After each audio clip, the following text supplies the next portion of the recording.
Клиент ни остави Kukirin G2 Master и поиска да направим следните неща. Смяна на дисплей, смяна на фабричните спирачки с хидравлични, смяна на външна и вътрешна гума и цялостна диагностика на тротинетката.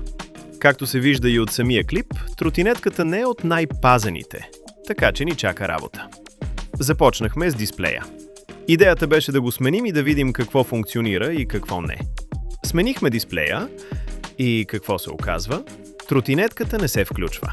А когато тротинетка не се включва, най-често проблемът е в контролера, батерията, главния кабел или дисплея. В случая дисплеят е чисто нов и сме сигурни, че проблемът не е в него.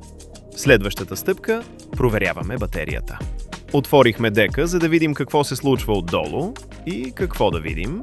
Вътре беше мокро. Даже кал имаше. Цялата батерия беше подгизнала и най-вероятно вече е заминала. Измерихме батерията с мултицет и да, проблемът наистина се оказа в нея.